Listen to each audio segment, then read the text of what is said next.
Hello again. Mark Spector is dead. Again. In my previous videos, I reviewed the first story arc in the current Blade series, and in a separate video, I talked about the first appearance of Hunter's Moon. In the Blade video, I talked about how the first story arc would most likely lead into an event of some sort. Well, Marvel has decided that the next story event will be Blood Hunt, which is about vampires. What does this have to do with this video? Well, it looks like Hunter's Moon will play a key role in the storyline. I make this assumption based on some of the cover art I've seen recently. The so what is that this will be the first time Hunter's Moon appears outside of the Moonight series. I normally pre-order my comics and they are delivered once a month. However, I couldn't wait for my monthly subscriptions, and I went out and picked up a copy of Vengeance of the Moon Knight #1 from my LCS. This was the last copy on the rack. That's a good sign in my opinion. Anyway, spoiler alert, Hunter's Moon is not the new Moon Knight. I think I mentioned this before because of the solicitation to issue #2. That cover A has Hunter's Moon battling the new Moon Knight.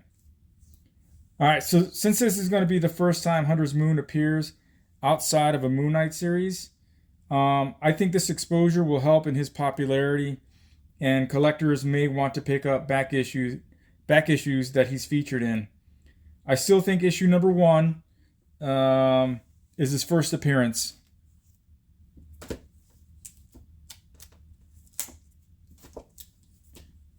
And this is the cover A. All right, so the problem with issue #1 is that there are oodles and oodles of covers.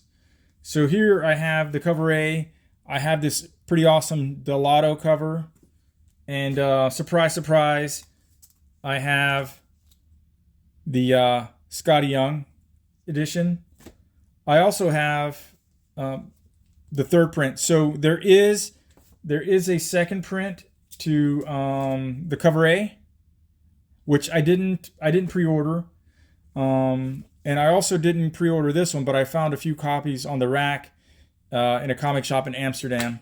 So I have those. There is a couple variants. There's a Terrificon variant that I own. Anyway, as I mentioned before, most, if not all, of the comic book collecting community considers issue 3 his first appearance.